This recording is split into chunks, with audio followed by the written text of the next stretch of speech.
கள நிலவரம் எப்படி இருக்குன்னா, ஒரு ஒரு ஈத்தர கட்சி ஆளுங்கட்சியா இருக்கு. அவன் ஒரு பெரிய கொள்ளைக்கார கும்பல் வந்து அவனுக்கு ஆதரவா இருக்கு அந்த கட்சிக்கு. எதிர்க்கட்சி பார்த்தீங்கன்னா, அதை விட கேடுகெட்ட கேவலமான காங்கிரஸும், இன்னொரு பக்கம் பார்த்தீங்கன்னா ஆர்ஜேடி ராஷ்ட்ரிய ஜனதா தள். இவங்க ஒரு பக்கம் இருக்காங்க. நடுவுல புகுந்து எரியிற கொள்ளியில புடுங்குறது ஆதாயன்ற மாரி ஒருத்தன் புதுசா கட்சி ஆரம்பிச்சான். அவன் ஒரு பக்கம் இருக்கான். இன்னைக்கு வரைக்கும் காங்கிரஸ்ன்ற ஒரு கேடுகெட்ட டுபாக்கூர் கட்சி இப்போ வரைக்கும் கூட்டணியில் யாருக்கு எத்தனை சீட்டுன்றது எந்தெந்த தொகுதின்றதை முடிவு பண்ணாமல் இருந்தால் இவங்கெல்லாம் எப்படி அரசியல் பண்ணி பிஜேபிக்காரனை ஜெயிக்க முடியும்? பிஜேபி படு வீக்காக இருக்குது, மக்கள் மத்தியில் கேவலமாக இருக்குது. அப்படி இருக்கும்போது இந்த எதிர்க்கட்சியான காங்கிரஸ் பண்ணக்கூடிய அநியாயம் ஒரு குறைந்தபட்சம் ஒரு செயல் திட்டத்தில் இப்போதைக்கு முதல்ல பிஜேபியை வீட்டுக்கு அனுப்புவோம், அப்புறம் பார்த்துக்கலாம் அப்படின்னு அந்த அடிப்படை அறிவு கூட இல்லாமல் மாநில கட்சி தான் நாங்கள் பவர்ஃபுல்லாக இருக்கு, உங்களை தான் வீட்டுக்கு அனுப்பிட்டாங்க 40 வருஷத்துக்கு முன்னாடி, நீங்கள் என்னத்தை கிழிச்சிங்க? எதிராளியை ஒழிக்கலைன்னா உன்னை பீகாரில் ஜெயிச்சான்னா மத்தியிலே உங்களை தூக்கி உள்ளே வச்சுருவாங்க. அந்த அடிப்படை இது கூட இல்லாமல் பண்ணுறாங்கன்றது தான் பெரிய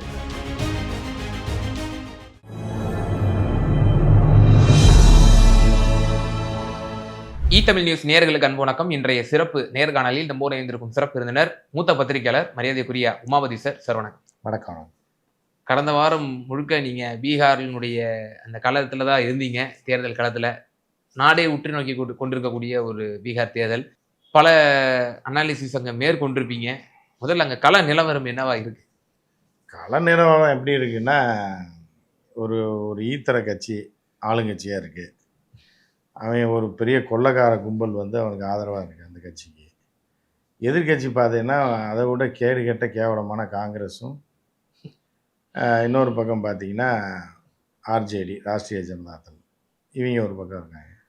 நடுவில் புகுந்து எரியிற இதில் கொல்லியில் பிடுங்குறது ஆதாயன்ற மாதிரி ஒருத்தன் புதுசாக கட்சி ஆரம்பித்தான். அவன் ஒரு பக்கம் இருக்கான். இப்படி பல ட்ரையாங்கிளில் கடைசியில் பீகார் மக்கள் வந்து மாவுருண்டையை தின்னு தான் சாகணுன்றது அவங்களோட விதியாக தான் இருக்காங்க. இப்படி தான் அங்கே போயிட்டுருக்கு. இதில் திருப்பியும் மீண்டும் யார் ஆட்டையை போடலாம், எப்படி ஆட்டையை போடலான்றதில் தீவிரமாக செயல்பட்டு இன்றைக்கி வரைக்கும் காங்கிரஸ்ன்ற ஒரு கேடுகெட்ட டுபாக்கூர் கட்சி இப்போ வரைக்கும் கூட்டணியில் யாருக்கு எத்தனை சீட்டுன்றது எந்தெந்த தொகுதின்றதை முடிவு பண்ணாமல் இருந்தால் இவங்கெல்லாம் எப்படி அரசியல் பண்ணி பிஜேபிக்காரனை ஜெயிக்க முடியும்? இது இத்தனைக்கும் ராகுல் நேரடியாக இறங்கி, நான் கடந்த வாரம் இருந்தப்பயே தேஜஸ்வி யாதவ் வந்து டெல்லி போயிட்டார். ராகுல்கிட்ட நேரடியாக பேச்சுவார்த்தை நடந்தது. அடுத்த நாள் வரைக்கும் வெயிட் பண்ணோம். வெயிட் பண்ண சரி நைட்டு போகிறாங்க, முன்னொரு 4 நாள் தான் இருக்குது, அதாவது நாமினேஷன் தாக்கல் பண்ணுறதுக்கு 3 நாள் தான் இருக்குது, சரி இன்றைக்கி முடிவு பண்ணிட்டு வந்துடுவார் அப்படின்னு வெயிட் பண்ணோம் காலையில் வரைக்கும். காலையில் அவர் வீட்டுக்கே வரல, எஸ்கேப் ஆகி வேறு இடத்துக்கு போயிட்டார். ஏன்னா வந்தால் பத்திரிக்காரன் கேட்பான்னு சொல்லி, ஏன்னா முடிவு செய்யலை காங்கிரஸ். ஸோ அதுக்கப்புறம் பார்த்தீங்கன்னா அடுத்த நாள் இதுதான், சரி இவங்க உருப்பட மாட்டாங்க என்று இவங்க நம்பி இருந்திருந்தால் இன்றைக்கி வரைக்கும் இருந்தாலும் வேலை ஆயிருக்காதுன்றது தான் அங்கே உள்ள கணக்கு. பிஜேபி படு வீக்காக இருக்குது, மக்கள் மத்தியில் கேவலமாக இருக்குது. நிதிஷ்குமாரெல்லாம் தூக்கி கிணத்துல போட்டுருவாங்க தனியாக போனால், கையை காலை பிடிச்சி. அப்படி ஒரு நிலைமையில இருக்குது அந்த கட்சி ஜேடியு. அப்படி இருக்கும்போது இந்த எதிர்க்கட்சியான காங்கிரஸ் பண்ணக்கூடிய அநியாயம் ஒரு குறைந்தபட்சம் ஒரு செயல் திட்டத்தில் இப்போதைக்கு முதல்ல பிஜேபியை வீட்டுக்கு அனுப்புவோம், அப்புறம் பார்த்துக்கலாம் அப்படின்னு அந்த அடிப்படை அறிவு கூட இல்லாமல் இன்றைக்கி வரைக்கும் தொடர்ந்து எனக்கு 60 கோடி 80 கோடின்னு பேசிக்கிட்டு இருக்குது. ஏற்கனவே போன எலெக்ஷனுக்கு முந்தின எலெக்ஷனில் இப்படி அடம் பிடிச்சி தான் ஒன்றும் இல்லாமல் போச்சு காங்கிரஸ். 2 சீட்டு கூட வரல, 1 சீட்டு வந்துச்சுன்னு நினைக்கிறேன். ஸோ இப்படி கேடுகட்ட நிலைமையில் இருக்கிறப்ப எதிரியை ஒழிப்பதற்கு ஒன்றா சேர்ந்து பண்ணாமல் இப்படி பண்ணுச்சுன்னா இவங்களை நம்பி யார் மக்கள் ஓட்டு போடுவாங்க? இப்படி கடைசி வரைக்கும் சண்டை போட்டுட்டு இருந்தாங்கன்னா இந்த சீட் ஷேரிங்னாலே இவங்க தோக்க போகிறாங்க. மீண்டும் பிஜேபி வர்றதுக்கான வாய்ப்பு. இந்த மாதிரி கேவலமாக கேடுகட்டத்தனமாக காங்கிரஸ் நடந்து கொள்வது, இது பண்ணுறதுன்றது ரொம்ப மாநில கட்சி. அங்கே செல்வாக்குமிக்க கட்சி தான் ஆர்ஜேடி செல்வாக்குமிக்க கட்சி. இப்போ இங்கே தமிழ்நாடு எடுத்துட்டிங்கன்னா காங்கிரஸ் ஒரு 60 சீட்டு கேட்டு பிரச்சனை பண்ணால் எப்படி இருக்கும்? பண்ணிச்சே, கடந்த காலத்தில் பண்ணிச்சு. ஆனால் கடைசி நேரத்தில் நாள் இழுக்க மாட்டாங்க, ஏதோ ஒன்று பேசி முடிச்சோம். நீங்கள் 60 ஆசைப்படலாம், 80 கூட ஆசைப்படலாம், ஐஸ்வர்யா ராய் கூட ஆசைப்படலாம், நடக்கணும்ல. அப்படி இருக்கிற விட்டுட்டு இந்த கேடுகட்ட வேலையை காங்கிரஸ் செஞ்சுட்டு இருக்கு அப்படின்றது தான், இதுதான் அவர்களுடைய இன்னும் கீழே போயிட்டு இருக்காங்கன்றதுக்காக ம்ஹ்ம். இப்போ நீங்க இவ்ளோ விஷயங்கள், இவ்ளோ டிஃபிகல்டீஸ் சொல்றீங்க. இந்தியா கூட்டணியிலேயே இவ்ளோ டிஃபிகல்டீஸ் இருக்கு. இன்னையோட முடியுது. இன்னும் சீட் ஷேரிங் கன்ஃபார்ம் ஆகல. வேட்புமனு தாக்கல் செய்யணும். அவ்ளோ வேட்பாளர்கள் 243 வேட்பாளர்கள். இவ்ளோ டிஃபிகல்டீஸ் இருக்கக்கூடிய நிலையில, இன்னொரு பக்கம் பார்க்குறோம் பிரசாந்த் கிஷோர் ரொம்பவே ஒரு ஒரு டிசைடிங் ஃபேக்டரா இருப்பாரு. அவர் ஒரு ஹீரோ மாரி அவர வந்து எல்லாம் ப்ரமோட் பண்ணிட்டு இருந்தாங்க. ஓட்டர் கணக்கெடுப்புல 23% அவருக்கு வரும் அப்படின்ற மாரிலாம் சொல்லியிருந்தாங்க. இப்ப இருக்கக்கூடிய சூழல்ல கடைசியா நேற்றைய தினம் ஒரு அறிவிப்பு வந்துச்சு. அவர் வந்து தேர்தல் வந்து புறக்கணிக்கிறாரு. அவரு நிக்க மாட்டாரு. எங்க கட்சி 150 தொகுதி வெற்றி பெறும் அப்படின்னு சொல்லி அவர் ஒரு அறிவிப்பு செய்றாரு அப்படின்னா, இல்ல, திடீர்னு இப்படி இல்ல. அவர் நிக்க மாட்டார்ன்னு அவர் என்ன சொல்றது? நம்ம சொல்லியிருக்கோம். அவர் சொல்லல. நம்ம 1 மாசத்துக்கு முன்னாடியே சொல்லியிருக்கோம். ம், பிரசாந்த் கிஷோர் எலெக்ஷன் நிக்க மாட்டான்னு. ம். அதே மாரி தமிழ்நாட்டுல விஜயும் எலெக்ஷன்ல நிக்க மாட்டாங்க. ஓ! விஜய் நிக்க மாட்டாரு. 90% வாய்ப்பே கிடையாது. ஓ! நின்றா தோத்துருவார்ன்னு பயமா சார்? அது என்னவோ அது அவர்ட்ட தான் கேட்கணும் நீங்க. ம். விஜய் நிக்க மாட்டார். அதே மாரி பிரசாந்த் கிஷோர் நிக்க மாட்டார்ன்னு நம்ம ஏற்கனவே சொல்லியிருக்கோம். புரியுதா உங்களுக்கு? இப்ப நேத்து இல்ல. ஒரு 1 மாசம் 2 மாசத்துக்கு முன்னாடியே சொல்லியிருக்கோம். சும்மா வந்து பிரசாந்த் கிஷோர் வந்து என்னன்னா, இப்ப பிஜேபியோட ஏவலாள். நிதிஷ்குமார முடிச்சு கட்டுறதுக்கு ம். கேண்டிடேட்ஸை போட்டு நிதிஷ்குமார் கட்சி நிற்கக்கூடிய இடத்துல ஜேடியு நிற்கக்கூடிய இடத்துல மட்டும் கேண்டிடேட்டை போட்டு பிரச்சாரம் பண்ணி ஒரு 2000 ஓட்டு 3000 ஓட்டை உடைக்கணும்னு தான் பிஜேபியோட பிளானாக இருந்துச்சு. ஒரு 2% ஓட்டு உடைச்சா கூட அவன் காலி பண்ணி விட்டுடலாம். நிதிஷை காலி பண்ணி விட்டுடலாம். ஒரு 20-25 இடத்துல காலி பண்ணால் 20-25 வரும்போது சிஎம்னு கேட்க மாட்டான் இருந்தாலும் துரத்தி விட்டுடலான்னு பிளான் பண்ணேன். கடைசியில் பிரசாந்த் கிஷோர் இறங்கினோடனே ஆளே இல்லாததுக்கு காந்தாரா படம் மாதிரி ஓடிடுச்சு. ம். புரியுதா? ம். இப்போ நீங்கள் வந்து என்னென்னா விஜய் படம் 1000 கோடி வசூல்னு டார்கெட் போடுவாங்க. 200 கோடி கூட ஆகாது. 250 கோடி தான் ஆகும். அதுக்கு விஜய்க்கு கொடுத்த சம்பளத்தில் இப்போ ப்ரொடியூசர் மறந்து குடிச்சு ஆகிற மாதிரி தான் இருக்கும். அதே மாதிரி நீங்கள் சூர்யா ஒரு படம் நடித்து 1000 கோடின்னாங்க. 150 கோடி கூட விற்காத ஒரு படத்தை வச்சுட்டு 1000 கோடின்னு சொல்லிட்டு இருந்தாங்க. ஆனால் திடீர்னு காந்தாரான்னு ஒரு படம் எவனுமே எதிர்பார்க்காம 1000 கோடி வசூல் பண்ணிடுச்சு. இந்த மாதிரி தான் பிரசாந்த் கிஷோர் அங்கே. அவங்க ஓட்டை உடைக்கிறதுக்கு இறக்கி விட்டால் இவனே வந்து இப்போ பெரிய அளவில் சீட்டு வந்துடுவான் போலன்னொடனே நிறுத்துறான்ட்டாங்க. நிறுத்து போதும், நீ அரசியலுக்கு வர்றதுக்கெல்லாம் உனக்கு காசு கொடுக்கல நாங்கள் அப்படின்ன உடனே இப்போ என்னென்னா மக்கள் அங்கே உள்ள படித்த மக்கள்லாம் பாவப்பட்ட மக்கள். பீகார் மக்கள் ரொம்ப நல்லவங்க, அப்பாவிகள், பாவப்பட்டவர்கள். இன்னும் கோதுமை ஹோட்டலே கிடையாதுங்க. ஹோட்டலே கிடையாது. ஹோட்டல்ன்ற கான்செப்டே கிடையாதுங்க. அங்க. ஓ! இப்ப நீங்க எங்க சார் தங்குனீங்க? எல்லாம் அது நீங்கலாம் பெரிய கிராண்ட் ஹோட்டல்ல. ஸ்டார் ஹோட்டல்ல தங்குறோம்னா அங்கே தான் சாப்பாடு. ஓகே. எப்படி லோக்கல் நம்ம ஊர் மாதிரி மவுண்ட் ரோட்ல போய் இங்கே ஆனந்த் பவனில் சாப்பிடுவான். சரி இல்லை வேணாம் ஏடிபி அங்கே இருக்கு, அங்கே போகலாம். மவுண்ட் ரோட் இந்த புகாரி இருக்கு. பக்கம் இந்த புகாரி இருக்கு, இல்லை இந்த சங்கம் பக்கம் இருக்கு. போனால் இருக்கு அப்படின்னு நம்ம சாப்பிடுவோம். ஆமா.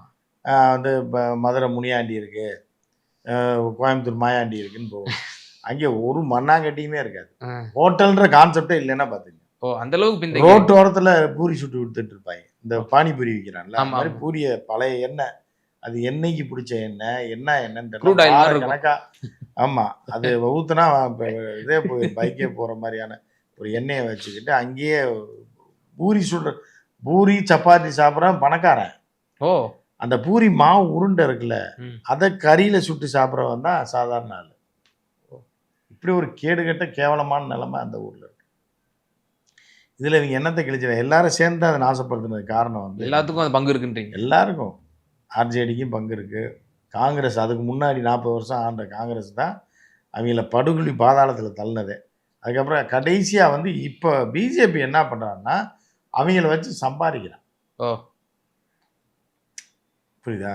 இப்போ நீங்கள் வந்து ஒரு உதாரணம் சொல்கிறேன். ஒரு பெண்ணை வந்து ஒரு 8 பேர் 10 பேர் பாலியல் வன்புணர்வு பண்ணிடுவான், கற்பழிச்சிருவான், சீரழிச்சிருவான். இது ஒரு கொடூரை. இதை செஞ்சது இது மாதிரியான ஒரு சம்பவத்தை அந்த மக்களை வளர விடாமல் நாசப்படுத்தி படிக்க விடாமல் அவனை அழித்தொழித்தது யாருன்னா காங்கிரஸ் 40 வருஷமா. புரியுதா உங்களுக்கு? அதுக்கப்புறம் இப்போ பிஜேபி என்ன செய்யுதுன்னா பாவங்க அந்த பிள்ளை இப்படி பண்ணிட்டாங்கன்னு ஒரு வசூலை போட்டு கோடிக்கணக்கில் சாப்பிட்டுட்டு அந்த பிள்ளையை வச்சு சாப்பிட்டுட்டு இருக்காங்க. 10 பேர் வன்புணர்வு செய்யப்பட்ட பிள்ளையை காமிச்சு அங்கங்கே ப்ரெஸ் மீட் வச்சு பாருங்கள் இப்படி பண்ணிட்டாங்கன்னு காமிச்சு பெரிய அளவில் வசூலை போட்டு பெரிய அளவில் ஆட்டையை போட்டுக்கிட்டு இருக்க ஒருத்தன். அதுதான் இப்போதைக்கு பிஜேபி. பீகார் மக்களை காமிச்சு பிச்சை எடுக்கிறான்னு காமிச்சு அவனுக்கு மத்திய அரசு வந்து 2 லட்சம் கோடி நிதி ஒதுக்குன்னு சொல்லி நிதியை ஒதுக்கி அதை பூரா இவங்க ஆட்டையை போட்டு போனது தான் பிஜேபி. புரியுதா அவனுக்கு? ஸோ இந்த வடிவேல் காமெடியில் ஒன்று வரும். ஒருத்தன் வந்து இது வாச்சிக்கிட்டு இருப்பான், பிபி வாச்சிக்கிட்டு நின்றுக்கிட்டே இருப்பான், சாக்கை விரித்து வசூல் பண்ணுறதுக்கு. அவனுக்கு 5 பைசா அவனும் போட மாட்டாங்க. திடீர்னு வடிவேல் அதில் புரிந்து ஒரு குத்தாட்டை போடுவாப்புல, உடனே காசு போடுவாங்க.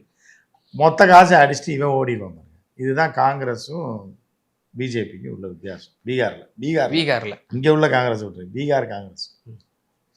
இப்போ பீகார்ல நீங்க ஒரு வாரம் இருந்தீங்களா சார்? அங்க இருந்துட்டு தமிழ்நாட்டுக்கு வந்து பார்த்துருப்பீங்க. எப்படி உங்க சொர்க்க பூமி மாதிரி தெரிஞ்சுச்சா தமிழ்நாடு? ஏன் நாம என்ன இன்னைக்கு தான் முதல் முறையாக போகிறோமா? ஏற்கனவே பல முறை ம். நம்ம வந்து வெளிநாட்டோட தமிழ்நாடை கம்பேர் பண்ணி பார்க்கணும். சிங்கப்பூருக்கோ மலேசியாவுக்கோ போயிட்டு வந்தாருன்னா இன்னும் நம்ம ஊர் இப்படி கேவலமாக இருக்கா தமிழ்நாடு, அப்படிதான் நம்ம பார்க்குறோமே தவிர தமிழ்நாடு வட மாநிலத்தோட அது அது வந்து காட்டு மிராண்டி காலத்தில் அவனை போய் நம்ம ஏன் ஒப்பிடணும்? நமக்கு மேலே இருக்கவனை பார்த்தோன்னா இன்னும் இங்கே ரோடு சரியில்லை, இன்ஃப்ராஸ்ட்ரக்சர் டெவலப்மெண்ட் இன்னும் தமிழ்நாடு பெரிய அளவில் வரணும்னு நம்ம பார்க்குறோம். பக்கத்தில் உள்ள ஸ்ரீலங்கா அளவு கூட தமிழ்நாடு கிடையாது. ஓ, ஸ்ரீலங்கா எப்படி இருக்கோ அதில் வந்து 50% கூட தமிழ்நாடு கிடையாது நம்ம பார்க்குறோம். இன்ஃப்ராஸ்ட்ரக்சர் புரியுதா அவனுக்கு? அந்த சாலைகள்லையும் ஸ்ரீலங்கா இன்னைக்கு நேரத்தில் 20 வருஷத்துக்கு முன்னாடி 40 வருஷத்துக்கு முன்னாடியே தமிழ்நாட்டோட வளர்ந்து அந்தந்த காலகட்டத்தில் ஒரு பெரிய அங்கே போய் நீங்கள் ஸ்ரீலங்காவில் போய் வாய்க்கால், மழைநீர் வாய்க்கால் பார்த்தீங்கன்னா அவ்வளோ ஸ்ட்ராங்காக இருக்கும். பியூர் காங்கிரீட் நீங்கள் எங்கே பார்க்கலாம் அப்படின்னா ஸ்ரீலங்காவில் பார்க்கலாம் வாய்க்கால். இங்கே பார்த்தா இது போன காங்கிரீட்லாம் இந்த மண்ணை போட்டு வச்சு போட்டுக்கிட்டு இருக்காங்க. அதுக்கு இந்த ஆட்சி பரவாயில்ல. அதுக்கு முன்னாடி எடப்பாடி போட்ட இதெல்லாம் வந்து ஒரு வருஷம் கூட தாங்கல. கேபி பார்க்கலாம் பார்த்தோம் எப்படி இருந்துச்சு. ஆமாம், தொட அப்படியே பொத்து விழுந்தது. இந்த மாதிரியான ஒரு கேடுகட்ட நிலைமை தான் நம்ம அப்படி தான் பார்க்கணுமே தவிர பீகார்காரனை பார்த்து நம்ம நல்லா இருக்கணும்னு பார்க்க வேண்டிய அவசியம் கிடையாது. சார், இப்போ ஸ்ட்ரீட் ஷேரிங் இன்னும் வரைக்கும் முடியலை. நம்ம பேசிகிட்டு இருக்கிற டைம் வரைக்கும் முடியல. இப்போ ஒருவேளை இப்போ முடியுது, இன்னைக்கு இப்போ இன்னும் ஒரு 5 நிமிஷத்தில் 10 நிமிஷத்தில் இப்போ முடியுது, அறிவிப்பு வெளிவருது அப்படின்னா உடனே போய் எல்லாரும் வேட்புமனு தாக்கல் செய்வாங்களா? இல்லை அப்படி நீங்கள் பார்க்கக்கூடாது. அப்படி பண்ண மாட்டாங்க. இப்போ வந்து என்னன்னா, இப்போ காங்கிரஸ் ஒரு 60 இடத்த எய்ம் பண்ணுது. ஒரு 40 இடம் தான் ஆர்ஜேடி கொடுக்குறான்னு வச்சுக்கோங்க. இவங்க எய்ம் பண்ண அந்த 60 இடத்துலையும் காங்கிரஸ்காரனை வேட்புமனு தாக்கல் சொல்லிடுவாங்க. ஏன்னா டைம் இல்லை, மணி 12 4 மணி. இப்போ காலையிலே சொல்லியிருப்பாங்க, ஒரு 11 மணிக்கு சொல்லி 60 நீங்க எல்லாம் பண்ண போயிருங்க அப்படின்னு போய் தாக்கல் பண்ணிடுவாங்க. அதுக்கப்புறம் அந்த சீட்ல ஒரு 55-45 அந்த 15 பேரை வாபஸ் வாங்க. ஸ்ட்ரீட் ஷேரிங் முடிஞ்சு சொன்னதுக்கு அப்புறம் அவனும் போடுவான், வாபஸ் வாங்குற டேட் அன்னைக்கு வாபஸ். ஆமா, இதுல என்ன கேடு காலம் நடக்கும் அப்படின்னு பார்த்தா, எப்படியா இருந்தாலும் ஒருத்தர் டம்மி வேட்பாளரா போட்டாலும் அவனுக்கு மனசுக்குள்ள என்ன இருக்கும், நம்மளை போட சொல்லிட்டு இது பண்ணிட்டாங்க, அந்த ஒரு ஆதங்கம் இருக்கும். எதிர்த்து வேலை செய்வான். ஓ, ஆர்ஜேடிக்கு எதிராக வேலை செய்வான். இவன் வந்து இப்போ காங்கிரஸுக்கு எதிராக வேலை செய்வான். மொத்தமா பொங்காக போறாங்க. இந்த கேடு கேட்ட நிலைமையை தான் காங்கிரஸ், அதுவும் ராகுல் தலைமையில் நடந்த பேச்சுவார்த்தையில இப்படி முடிவு பண்றாங்க அப்படின்னா, அப்போ இன்னும் இவங்க எவ்வளோ அரசியல் அறிவியலையா? ராகுல் காந்தியே வந்து இப்படி இவ்வளோ பண்ணியும் வந்து முடியாததுக்கான காரணம் என்ன சார்? அதை தான் கூட இடம் கேட்குறாங்க. மாநில கட்சி தான் நாங்கள் பவர்ஃபுல்லாக இருக்கு. உங்களை தான் வீட்டுக்கு அனுப்பிட்டாங்க 40 வருஷத்துக்கு முன்னாடி. நீங்கள் என்னத்தை கிழிச்சிங்க? எதிராளியை ஒழிக்கலைன்னா அவனை பீகாரில் ஜெயிச்சான்னா மத்தியிலே உங்களை தூக்கி உள்ளே வச்சுருவாங்க. அந்த அடிப்படை இது கூட இல்லாமல் பண்ணுறாங்கன்றது தான் பெரிய இதாக. ஓ சார், இப்போ தொண்டர்கள் மத்தியில் போகணும், மக்கள் மத்தியில் போகணும், பிரச்சாரம் செய்யணும், சீட் ஷேரிங்கே இன்னும் முடியலை. அப்படி இருக்கும் பட்சத்தில் இப்போ ஓட்சோரிங்கிற விவகாரம், அதை வந்து மக்கள் மத்தியில் விழிப்புணர்வு ஏற்படுத்தணும். உங்களுடைய ஓட்டர்கள் வந்து லிஸ்ட்டில் இருக்கான்னு பாருங்கள். லீகல் ஃபைட் ஒரு பக்கம் இருக்குது. இதெல்லாம் நீங்களே சொல்கிறீங்க. அந்த நிதிஷ்குமாரை மக்கள் பார்த்தாங்கன்னா அந்த அளவுக்கு அவ்வளோ ஆத்திரத்தில் இருக்காங்க, சும்மா விட மாட்டாங்கங்கிற அளவுக்கு வந்து நீங்கள் இவ்வளோ பேசுகிறீங்கன்னா, அந்த வாய்ப்பை யூட்டிலைஸ் பண்ணிக்கணும், வாய்ப்பை பயன்படுத்திக்கணும். அப்பட்டமா தெரியுது வாய்ப்பை பயன்படுத்த தவறுறாங்க காங்கிரஸும் ஆர்ஜேடியும் அப்படிங்கிற மாதிரி சொல்றீங்கன்னா, இனி மக்கள் மத்தியில போயிட்டு அவங்க பிரச்சாரம் செஞ்சு ஒரு மக்கள் எவ்வளவு முட்டாளா நினைக்கிறாங்கன்றது இந்த 2 பேரும் பார்த்துங்க. பிஜேபிக்காரன் மட்டும் கிடையாது, ஏன்னா மட்டும் கிடையாது. நம்ம எதுக்கு எடுத்தாலும் அவங்கள சொல்றோன்ற, நீ என்ன பண்ணன்ற ஒரு இருக்குல்ல, நீ எதுக்கணும், அவனை ஒழிச்சு கட்டணும், தோக்கடிச்சாதான் இவனுக்கு அரசியல் வாழ்க்கையே. அப்படிங்கும்போது 15 சீட்டுக்கு 20 சீட்டுக்கும் ஒரு ஸ்டேட்டில் உட்காந்து நீ சண்டை போட்டுக்கிட்டு இருந்தேன்னா அப்புறம் எப்படி நீ ஆட்சியை கைப்பற்றி சென்ட்ரலில் ஒரு மண்ணாங்கட்டியும் நடக்காது. ஸோ இதை வந்து அவங்க என்ன பார்க்குறாங்கன்னா, காங்கிரஸ் மாநில தேர்தல் தானே, நமக்கு மத்தியில் தான் முக்கியம் அப்படின்னு நினைக்கிறாங்க. நீ மாநிலத்தில் பிடிங்கிட்டு போச்சுன்னா மத்தியிலையும் பிடிங்கிட்டு போயின்ற அடிப்படை அறிவு இல்லாமல் பண்ணுறாங்க தான் நம்ம சொல்லுவோம். இப்போ ராஜ்யசபா ரொம்ப முக்கியத்துவம் வாய்ந்தது, பில் பாஸ் பண்ணுறதுல வந்து அது இருக்கு. ராஜ்யசபா பில் பாஸ்னாலும் இப்போ அவன் ஆர்ஜேடி ஜெயிச்சாலும் உனக்கு ஆதரவாக தானே செய்யணும். நிச்சயமா உனக்கு மக்கள் ஓட்டு போட மாட்டான், உன்னுடைய செல்வாக்கே. இப்போ ராகுல் போற இடப்ப கூட்டம் வருதுன்னா கூட தேஜஸ்வியும் போறாப்புல, ராகுல் மட்டும் போல. அப்போ இந்த கூட்டம் வந்து என்னன்னா, நமக்கு வந்த கூட்டம் என்ன, நம்ம வந்து ஆட்சியை பிடிச்சிருவோன்ற அளவுக்கு ஒரு ராங் கால்குலேஷனை காங்கிரஸ் போட்டுட்டு, அதுதான் காங்கிரஸுக்கு ஒரு மிகப்பெரிய தோல்வி. இவ்வளவு நாள் வந்ததும் அதுதான், இனிமே வரப்போறதும் அதுதான். நல்ல உங்களுக்கு நினைவு இருக்கும்னு நினைக்கிறேன். கடந்த ராஜஸ்தானுடைய சட்டமன்ற தேர்தல் 2023 டிசம்பர்லயும் இதே போல ஒரு கிளாஷ் தான். 2 கோஷ்டி பூசல், இந்த காங்கிரஸ் அசோக் கெலாட் அழிஞ்சது மற்றும் சச்சின் பைலட் இடையே காங்கிரஸ் நடந்துச்சு. அழிஞ்சதுக்கு காரணமே கோஷ்டி பூசல் தான். அது இன்னும் அவங்க மாத்திக்கலைன்னா இன்னும் தர ரேட்டுக்கு போய் காணாம போகுது காங்கிரஸ். இல்ல உங்களை போன்ற ஜனநாயக சக்திகளே இப்படி வந்து பிரதான எதிர்க்கட்சியை வந்து இப்படி அட்டாக் பண்ணி இல்ல தகர்த்து அட்டாக் இல்ல, முட்டாளா இருந்தா அட்டாக் பண்ணிதானே ஆகணும். கேனத்தனமா செயல்பட்டானா அவனை நம்பி எப்படி மக்கள் ஓட்டு போடுவாங்க? ம், புரியுதா? நீங்க ஒரு பெரிய ஒரு தீய சக்தியை எதிர்த்து நீங்க போராடணும்னு இறங்கும்போது நீங்க வந்து அந்த அளவு உங்களுக்கு ஸ்டஃப் இருக்கணும்ல. ஓகே. ரன்னிங் ரேஸுக்கு போறான் நம்ம பையன் இருக்கா, கமான் கமான் வேணா கத்தலாமே தவிர ஓகே. 8வது 9வது இடத்துக்கு ஓடி வர பையனை போய் ஃபர்ஸ்ட் வருவான்னு சொல்லி எப்படி நீங்க ம், அப்படி ஃபர்ஸ்ட் வருவான்னு நீங்க சொல்ல மாட்டீங்களே, நீங்களே இப்படி சொல்றீங்கன்னா அவனுக்கு ம். ஓடவே தெரியாதே. ஓகே. புரியுதா? அவனை போய் நம்ம எப்படி கொண்டு வர முடியும்? ம். இறுதியான ஒரே ஒரு கேள்வி. இப்போ நம்ம இவ்வளோ டிஃபிகல்ட்டிஸ் பேசுகிறோம், இந்தியா கூட்டணியில் இவ்வளோ டிஃபிகல்ட்டிஸ் இருக்குது, நீங்கள் எப்படி தோற்கடிக்க போகிறீங்க, அவங்க தீய சக்தி எவ்வளோ பெரிய பலம் வாய்ந்தவனா இருக்கான், அதுக்கு நீங்கள் ஸ்டஃப்பாக இருக்கணும் அப்படின்ற மாதிரி பல விஷயங்கள் சொல்கிறீங்க. ஆனால் அதே என்டிஏ கூட்டணியிலும் 1008 பிரச்சனை இருக்குல்ல, அவங்களும் சீட் ஷேரிங் முடிஞ்சாலுமே கூட மத்திய உள்துறை அமைச்சர் அமித்ஷா அவர்கள் ஒரு ஸ்டேட்மெண்ட்டை விடுறாரு, தேர்தலுக்கு பிறகுதான் முதலமைச்சர் ஆமா. வேட்பாளர் என்பவர் வந்து முடிவு ஆமா. செய்யப்படுவார் அப்படின்ற மாதிரி சொல்றாரு. அப்ப நிதிஷ்குமார் உறுதி ஆகல அவர் முதலமைச்சர் இல்ல வேட்பாளர். இல்ல அவர் எப்படி இப்போ 43 சீட்டு வச்சு இவ்வளவு நாள் ஓடினதே பெரிய விஷயம் இல்லை. 243ல வெறும் 43 வச்சு 5 வருஷம் ஆட்சி பண்ணிருக்கிறதே பெரிய விஷயம். ம், அதே வந்து பிஜேபிக்கு பெரிய அவமானம் தானே. இத்தனை தலைகள் இருக்கான், ம். அவர் இருக்காரு, இவர் இருக்காரு, சின்ன ஜி இருக்காரு, பெரிய ஜி இருக்காருன்றாங்க. அவங்களுக்கே சுண்ணாம்பு சார் தடவி இடையில ஒரு ஆர்ஜேடி கூட கூட்டணி வச்சு ஆட்சி ஆமா. பண்ணாரு, 2 வருஷம் பண்ணாரு. ஆமா. அதுலதான் சாதிவாரி கணக்கெடுப்பு எடுத்தாரு. ஆமா. பிறகு அவங்களுக்கு வந்து மைனாரிட்டி ஆட்சி, இவருடைய எம்பிஸ் தான் வந்து அங்க தாங்கி பிடிக்கிறாங்க. அதுவும் இருக்குல்ல சார், அதையும் பார்க்கணும்ல நீங்க. அதுதான். ஆமா அதை பார்த்து ஜெயிக்கணும்ல. உங்களுக்கு மைனாரிட்டி இது இப்போ ஜாதிக்காரன் இருந்தால் உங்களுக்கு முஸ்லீம் போஸ்டிங் கொடுத்துட முடியுமா? மக்கள் ஓட்டு போடணும்ல. ம். அப்புறம் இப்போ நாலாபுறமும் வந்து குழப்பமான சூழ்நிலை, இந்தியா கூட்டணியிலும் குழப்பமான சூழ்நிலை, பிஜேபி கூட்டணியிலும் குழப்பமான ஆமா சூழ்நிலை. எல்லாமே ஒரு பிரசாந்த் கிஷோர் இப்படி சொல்றாரு. ஆளுங்கட்சி ஒரு மிகப்பெரிய திருடன். எதிர்கட்சிக்காரன் அடுத்த சான்ஸ் பார்க்குறான் ம், திருடருக்கு. நடுவில் இப்போ வந்து இருக்கிறத கொள்ளையடிக்க பார்க்குறான் பிரசாந்த் கிஷோர். இது எல்லாமே அந்த மக்களுக்கானவர்கள் கிடையாது. அந்த மக்கள் அப்பாவி மக்கள், இன்னும் படிப்பறிவு இல்லாமல், பொது அறிவு இல்லாமல், இப்போ இந்த இந்தியான்றதுல என்ன நடக்குது, நம்ம என்ன நிலைமையில இருக்கோம் அப்படின்றது கூட தெரியாத ஒரு மக்கள் கூட்டமாக அங்கே இருக்காங்க. ஓ, அவர்கள்ட்ட நம்ம போய் என்னத்த சொல்ல முடியும்? அந்த மக்கள் சரியா இருந்தாங்க அப்படின்னா இந்த மாதிரி இந்த குழப்பங்கள் மக்கள் சரியாக இருக்க விட்டா தானே இருப்பாங்க. காங்கிரஸ்காரன் விடலையே 40 வருஷம். ஓகே. அவனை அழிச்சு பழிக்க விடாமல் பண்ணிட்டான். அடுத்து வந்து ஆர்ஜேடி அப்படியே மெயின்டைன் பண்ணிட்டான், முட்டாளாவே மெயின்டைன் பண்ணிட்டான். அதுக்கப்புறம் வந்திருக்க பிஜேபி அதை வச்சு காசு சம்பாரிச்சுக்கிட்டு இருக்கான், அந்த பாவப்பட்ட மக்களை வச்சு. படிக்க விடலை, ஸ்கூல் கிடையாது, ஒன்றுமே இல்லை. ஏன்னா இப்படி இருக்கும்போது அந்த மக்கள் தான் வந்து இதுக்கு பலிக்கிறான். இப்போ 3 கார்னர் ஃபைட்டு, என்ன 3 பக்கமும் இப்படி குழப்பங்கள். இப்போ கடந்த முறை எப்படி ஒரு 15 வருஷம் 20 வருஷமாவே ஹங் அசம்பிளி தான் வருது, கூட்டணி ஆட்சி தான் நடந்துட்டு இருக்கு. இந்த முறையும் ஹங் அசம்பிளி தான் வருமா? இந்த அப்படித்தான் வரும். அவனுக்கும் மெஜாரிட்டிலாம் நீ கனவுல கூட பீகாரில் நினைக்க முடியாது. இல்லை 40 30 70ன்னு மொத்தம் போட்டி போடுறதெல்லாம் அவன் ஜெயிப்பான். அப்போ திருப்பி நிதிஷ்குமார் ஆகிறதுக்கு வாய்ப்பு இருக்கா முதலமைச்சரா? ஆறதுக்கு வாய்ப்பு இருக்கு. 10 சீட் வந்தா கூட ஆறதுக்கு வாய்ப்பு இருக்கு. 20 சீட் வந்தா கூட ஆறதுக்கு வாய்ப்பு. அப்படின்றால் நிதிஷ்குமார் வந்து 15லேருந்து 25 சீட் வருவார்ன்றது என்னோட கணக்கு. 15-20 தான் வருவாரா? 15லேருந்து 25. Okay okay okay. ஆனால் அதிகபட்சம் அப்படி இப்படின்னு விட்டால கிடையாதுச்சா 30. இதே ரொம்ப ஜாஸ்தி நான் சொல்கிறேன். அப்படி 25 சீட்டு வந்தால் கூட நிதிஷ்குமார் தான் முதல்வராக வருவார். ஓ, அப்போ அதுக்கப்புறம் தான் பிஜேபி பெரிய போராட்டம் நடத்த வேண்டியது. ஒன்று நிதிஷ்குமார் கட்சியில் இருக்க எம்பிக்களை விலை கொடுத்து வாங்கிடுவாங்க மொத்தமாக. ஓ, அவர்கிட்ட கிட்டத்தட்ட 12 எம்பிக்கள் இருக்காங்க. வாங்கிடுவாங்க, விலை கொடுத்து வாங்கிடுவாங்க. ம், விலை கொடுத்து வாங்கிட்டு நிதிஷ்குமாரை பிடிச்சி உள்ளே போட்டுருவாங்க. இல்லைன்னா நிதிஷ்குமாரை பிடிச்சி முதல்ல உள்ளே போட்டுட்டு அவர்களெல்லாம் கட்சி மாறி 1/3 ஆளை விட்டுட்டு மீதி 2/3 வந்து இந்த பக்கம் சேர்கிற மாதிரி ரொம்ப ஓவராக சேட்டை பண்ணால் அப்படி தான் பண்ணாங்க. ஆனால் நிதிஷ்குமார் 15 சீட் வாங்கினாலும் நான் தான் சிஎம் தான் அடம் பிடிக்க போகிறாப்புல. அதுதான் நடக்குது. நிச்சயமா சார்.